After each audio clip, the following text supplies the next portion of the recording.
안녕하세요, 강춘입니다. 오늘은 좀 어느 분이 좀 낙찰받은 게 있는데 그걸 한번 보도록 할게요. 저희 이제 교재 구입하신 분인데 경매라는 게 그런 것 같아요. 낙찰 받기 전에도 생각을 많이 해야 되고 낙찰 받고 난 다음에도 여러 가지 걸림돌이 있을 수도 있죠. 그러면 이제 우리가 가장 기초적인 것들은 법률을 통해서 좀 풀어가는 게 가장 좋고요.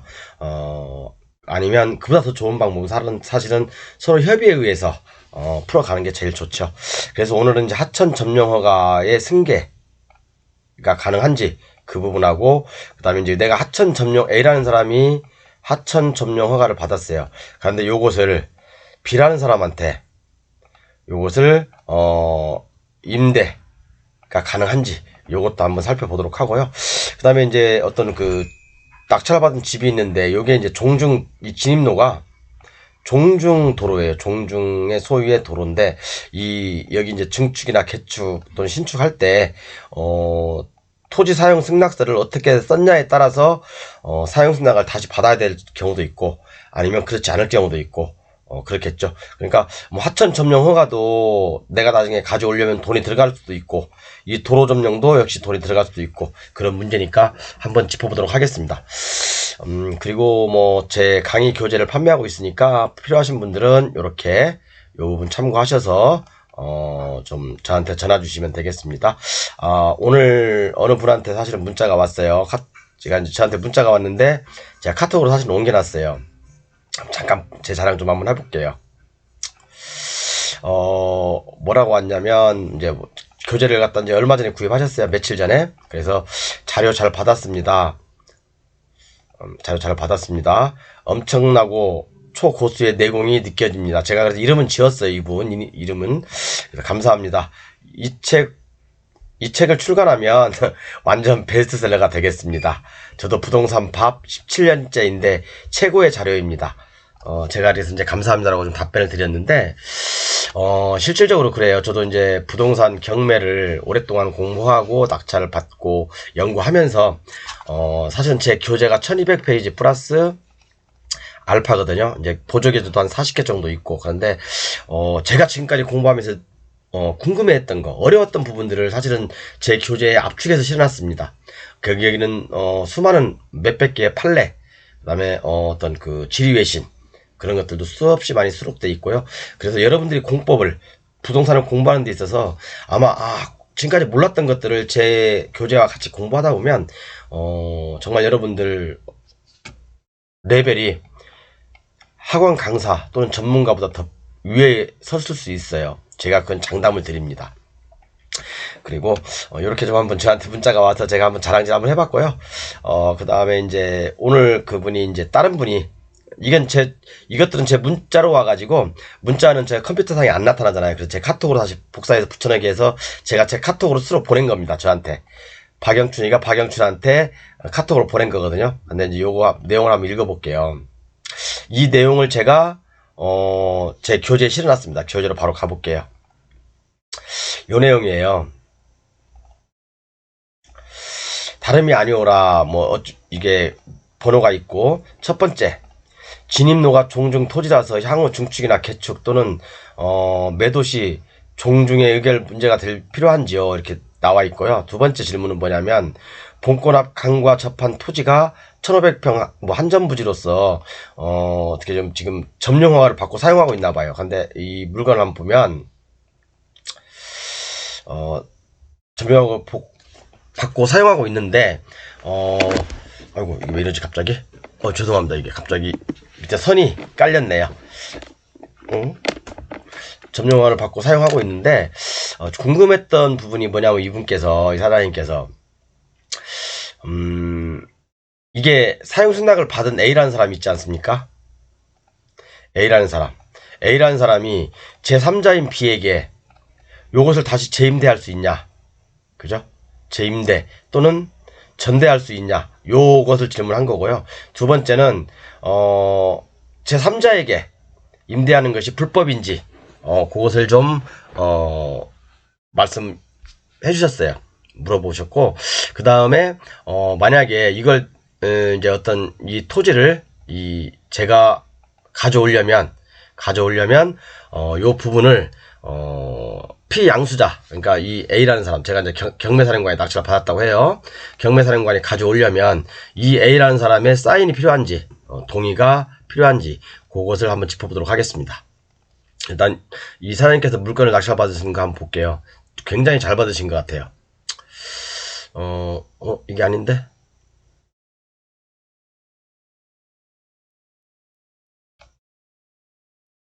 (19) 864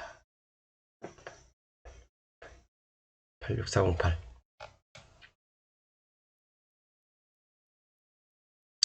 19 요 물건인데 거의 한 10억짜리 물건을 거의 한 뭐 7억에, 그러니까 한 8억에 받으셨네요. 근데 제가 봤을 때는 가치가 더 좋을 것 같아요. 보면 굉장히 뷰가 좋아요. 여기 이제 이게 강이잖아요. 강가잖아요. 넓은 강이거든요. 강인데 여기 이제 뭐 보트를 타는 선착장도 있고 그래요. 그래서 이분이 이제 이 토지를 받으셨는데 한번 그 지도를 한번 볼게요.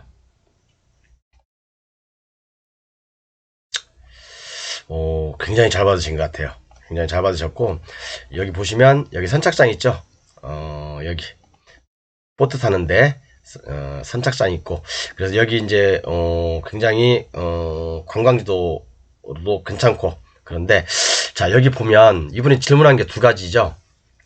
질문한 게 두 가지신데, 자, 첫 번째 뭐냐, 요거 이제 10억짜리, 제가 봤을 때 10억이 넘는 가치가 있을 것 같아요. 한 2, 3억, 12억짜리. 근데 이분이 받은 건 이제 NPL로 받으셨어요. NPL 나중에 제가 시간 되면, NPL을 통해서 경락을 받은 건데, NPL 나중에 시간 되면 설명해 드리고요. 요 토지거든요, 요 토지. 근데 이제 첫 번째 질문. 여기 이제 제3자가, 기존에 있던 이 소유자가 여기 이 근처를, 이게 한전 소유자인가, 소인가 봐요. 근데 여기를 갖다가, 하천 점용을 통해서 지금 사용하고 있으셨나 봐요. 사용하고. 그런데 요것을 이 낙찰자인 B 앞으로 가져오고 싶은데 이 A라는 기존 소유자의 동의가 필요하냐? 그걸 질문해 주셨고요. 그리고 동의가 필요하냐? 그걸 질문해 주셨고, 두 번째 질문은 이제 뭐 이 도로인가? 도로가 있죠, 이렇게요. 도로가 두 개, 이쪽 도로도 있나? 이렇게. 어떤 도로인지 모르겠어요. 도로가 종중 소유인가 봐요. 종중 소유. 종중 소유의 도로인가 봐요. 그래서 이 건물을 지을 때 이 종중 소유의 토지 도로를 사용 승낙을 받아서 건물을 지었나 봅니다. 개발행 허가를 받아서 건축을 했나 봐요. 그래서 나중에 이걸 갖다가 제3자한테 팔거나 또는 이게 증축, 개축 또는 재축을 할 때 이 도로 소유자의 동의가 필요하냐 없냐 그걸 여쭤보신 거거든요. 자, 그러면 하나씩 짚어볼게요. 먼저 도로는 또 제가 전문이죠. 요 도로는 이 개발행 허가를 받기 위해서, 그죠? 사용 승낙을 받아서 개설한 도로입니다. 그런데 요즘은, 옛날에는 사용 승낙서, 도로 사용 승낙서에, 그죠? 토지 사용 승낙서에 배타적 사용 수익권이 포기한다는 조항이 없었어요. 근데 요즘은 최근 한 문제가 많다 보니까요. 여기 이제 면지역이죠. 면지역이라 하더라도 배타적 사용 수익권을 포기하는 조건으로 이 개발행 허가를 내줍니다. 배타적 사용 수익권을 포기하는 조건으로 이 개발행 허가 또는 사용 승낙을 받아오라고 합니다. 그래서 이 토지 소유자도 그런 조건으로 대부분 사용 승낙을 해주고요. 그래서 만약에 이걸 확인할 수 있는 방법은, 내가 이걸 낙찰을 받았잖아요. 또는 낙찰을 받기 전에 정보공개 요청을 한다든가, 이 군에 정보공개 요청을 한다든가, 아니면 그냥 열람 신청하면 됩니다. 열람 신청하면 토지 사용 승낙의 내용이 나와 있겠죠. 그죠? 이 도로는 이 A라는 사람한테만 사용하게 한다. 아니면 뭐 도로를 허가를 내주는데 뭐 이 종중은 배타적 사용 수익권을 포기한다. 그런 내용이 있을 겁니다. 그러면 배타적 사용 수익권을 포기한다 하면 요 토지를 뭐 매매 또는 증여 아니면 뭐 증축, 개축, 재축을 한다 하더라도 전혀 문제없이 사용할 수 있겠죠. 그래서 우리가 항상 이런 면적이라든가 면적 같은 경우는요, 항상 그래도 토지 사용 승낙서를 보셔야 됩니다. 내용을 보시면. 다행히도 이분은 여기가 배타적 사용 수익권이 포기된 도로라고 합니다. 그게 되면 다행이죠. 두 번째, 이게 이제 예를 들어서 이 강가에 토지를 하천 점용 허가를 받아서 하천구역이잖아요, 이렇게요. 하천 점용 허가를 받아서 지금 토지를 사용하고 있으신데 요것을 낙찰자인 B 앞으로 가져오고 싶은데 이 A 소유자의 동의가 필요한지 동의 필요합니다. 제가 한번 그래서 하천법에 나와 있어요. 그래서 하천법에 나와 있는 걸 제가 좀 옮겨봤어요. 자, 여기 보면 권리승계라는 게 서식이거든요. 그럼 여기에 보면 승계인, 피승계인의 여기 사인란이 있습니다. 여기 보시면 서명 또는 사인, 승계인, 피승계인의 서명 또는 사인 이 란이 있죠. 그렇기 때문에 이렇게 아까처럼 이렇게 하천이 이렇게 있어요. 하천 점용을 A가 하고 있는데 낙찰자인 제가 이걸 갖다 가져오려면 이 A라는 사람의 동의가 필요하다. 그런데 여러분, 우리가 농지 전용 허가라든가 아니면 개발행위 허가라든가 요런 것들은 그죠? 또는 산지 전용 허가라든가 요런 것들은 우리가 명의 변경할 때 실질적으로 이 허가자, 기존의 소유자, 기존의 허가자의 승낙은 필요 없죠. 그냥 우리가 명의 변경 신청서만 제출하면 되거든요. 그죠? 농지 전용이라든가 개발행위 허가라든가 산지 전용 이런 것들은 사실은 기존의 어떤 그 개발행위 이 전용 허가권자의 동의가 필요 없어요. 우리가 그냥 예를 들어서 매각대금 완납증명서와 함께 일정 서식만 갖추면 명의 변경이 가능합니다. 그런데 이 점용허가, 하천 점용허가는 요런 그 내용이 상대편 피상속인의 사인이 필요합니다. 그리고 또 한 가지, 요것을 자 A라는 사람이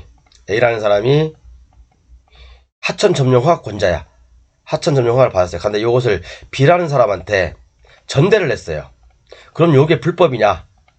불법이 아니란 얘기죠. 자, 하천법 18조 2의 2, 3을 보면, 2를 보면, 어쩌고저쩌고 쭉 나와 있죠. 그래서 사용 수익하도록 하는 경우 다 돼 있어요. 제 3자에게 사용 수익하도록 하는 경우. 그래서, 제가 봤을 때는 요 전대하는 것도 불법이 아니다. 그렇게 알고 있습니다. 법에도 뭐 제가 정확한 내용은 일부 또는 전부를 하천 점용 허가를 받은 목적에 지장이 없는 범위 내에서 제3자에게 사용 수익하도록 하는 경우는 뭐 전대가 가능하다. 그렇게 알고 있거든요. 그래서 여러분들 한번 이 법조문도 한번 잘 보십시오. 그래서 우리가 이런 걸 낙찰을 받을 때는 항상 출구 전략이 필요하죠. 출구 전략이 필요한데 이 사장님께서는 제가 굉장히 가격적인 메리트로서는 잘 받으신 것 같아요. 뭐 입지도 굉장히 좋고 뭐 여기에 뭔가를 할 수 있는 아니면 또는 여기가 또 선착장이고 또 관광지잖아요. 그렇기 때문에 뭐 가격은 상당히 높게 형성될 거라고 보고 있습니다. 근데 가격은 제가 시장조사 안 해봐도 모르겠어요. 근데 제가 객관적으로 봤을 때도 주관적으로 봤을 때도 굉장히 좋다. 10억짜리를 한 7억에 받았으니까. 그리고 이제 아까 말씀드렸지만 이런 문제들, 그러니까 우리가 비도시 면적이잖아요. 여기요. 비도시 면적이라고 한다면 우리가 도로로서의 지정 공고가 돼야지만이 그죠? 배타적 사용승인권이 포기됐다고 보지만 그죠? 제가 강의할 때 항상 그러죠. 도시지역과 비도시 면지역을 갖다가 제 교재에 다 나와 있습니다. 구분하는 데 있어서 도시지역 같은 경우는 그죠? 사용 동의를 받을 필요 없죠. 그죠? 건축법상 도로로 지정되는 거기 때문에 그죠?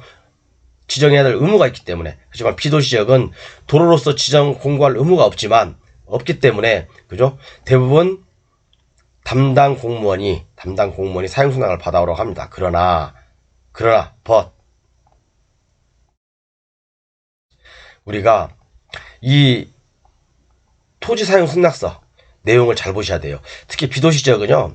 요즘 비도시 지역이라 하더라도 대부분 공무원들이 이제 이런 싸움을 피하기 위해서 대부분 사용 승낙을 해주는 사람한테 배타적 사용 수익권을 포기하도록 만듭니다. 그래야지 허가를 내줘요. 요즘은요. 옛날에는 안 그랬어요. 옛날에는 안 그랬는데 지금 한 10년 전부터인가 제가 한번 몇 강에서 한번 말씀드렸을 거예요. 제 교재도 있지만 10몇 년 전부터는 사용 승낙을 받을 때 배타적 사용 수익권을 포기하게 만든다. 그리고 원칙은 이 사용 승낙서는 당사자 간에만 유효해요. 이 건축주가 A고 이 도로 소유자가 A다. 그러면 A에서 만약에 이게 이제 C로 바뀌었다. 그러면 C하고 B는 별개의 문제에 다시 받아야 되는 거예요. 그렇지만 배타적 사용 수익권이 포기됐다고 한다면, 그죠?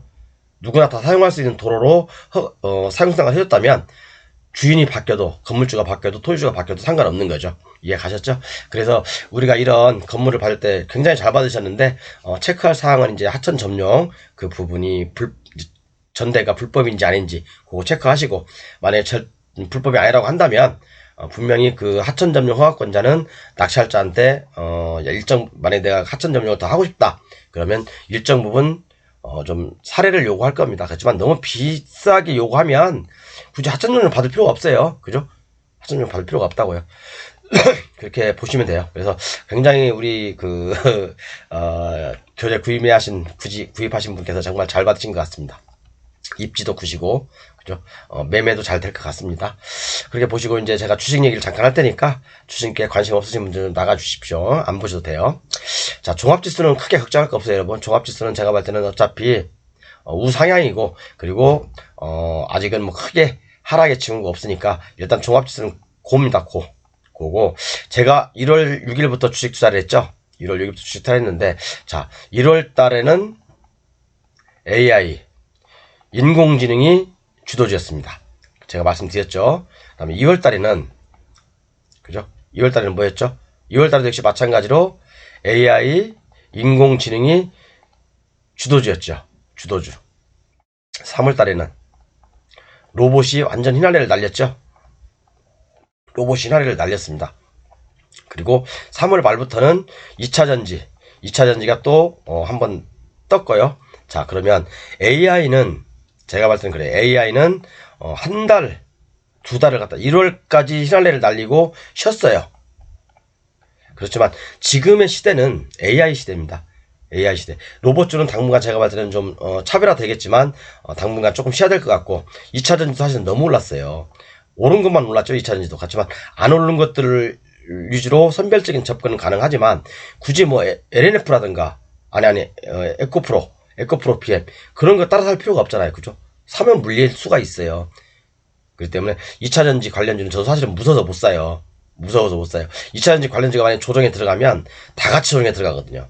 근데 안 오른 2차전지 관련주, 예를 들어서 엔캠이라든가 제가 수없이 말씀드렸죠. 엔캠 그런 것들 몇 가지가 있어요. 후성 그런 것들은 많이 급등을 했죠.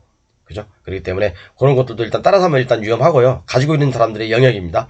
안 오른 2차전지 관련주가 있어요. 그런 것들 위주로 한번 접근해 보시고요.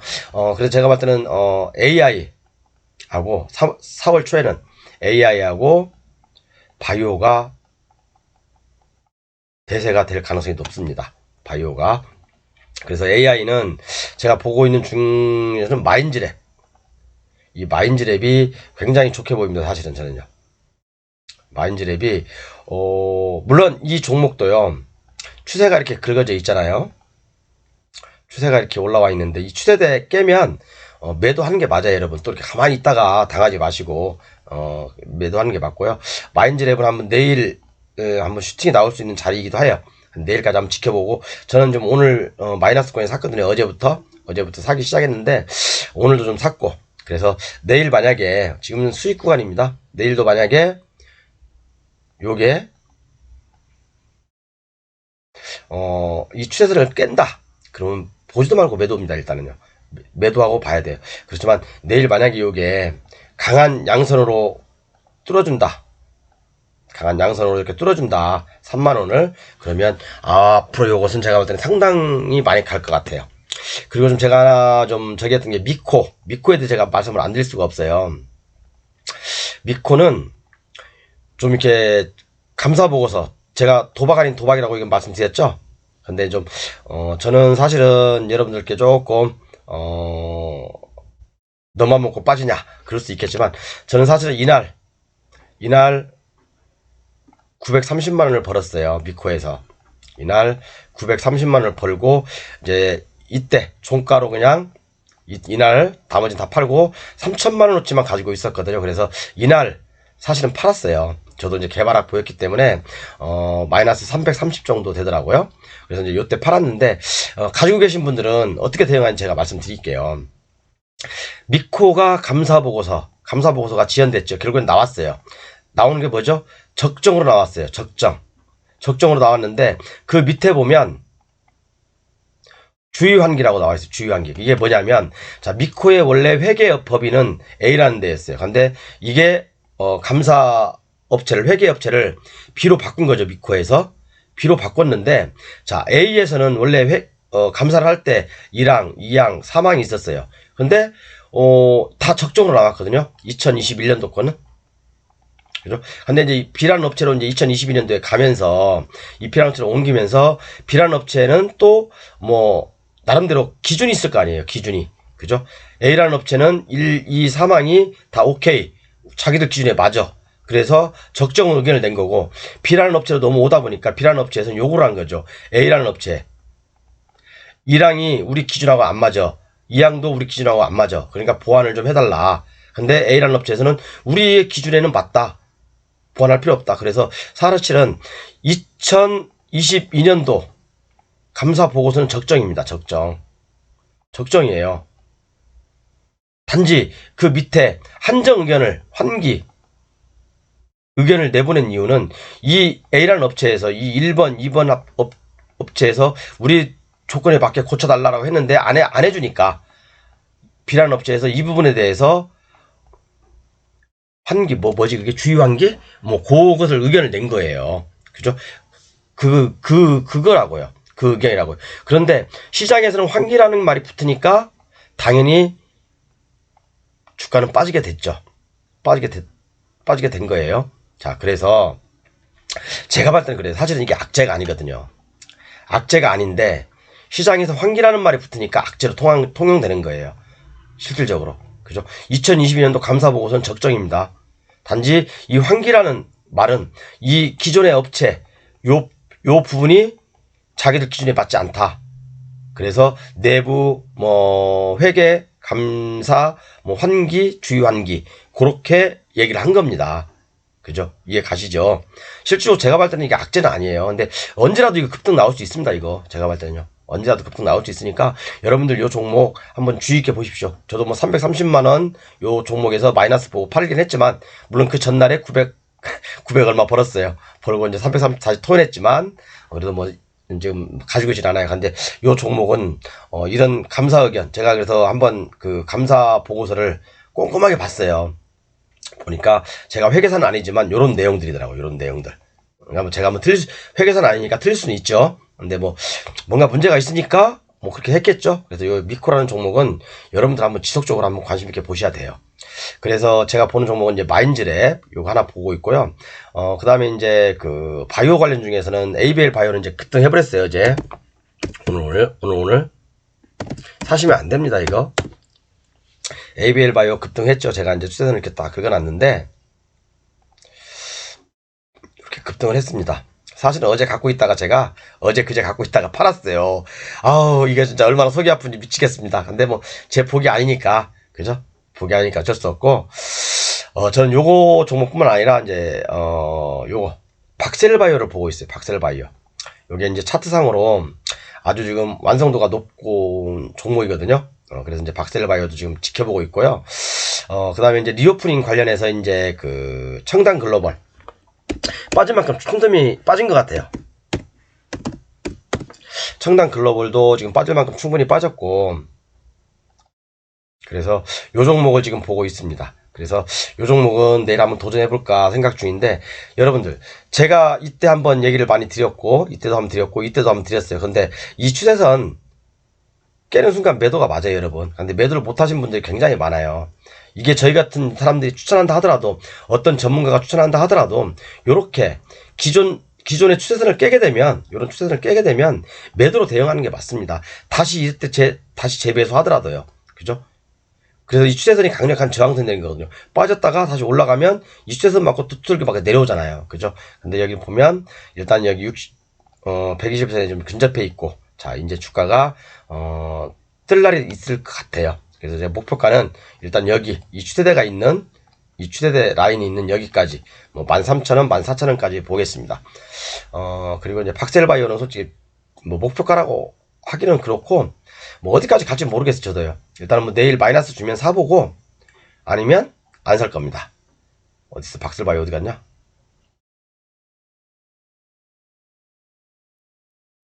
엄마?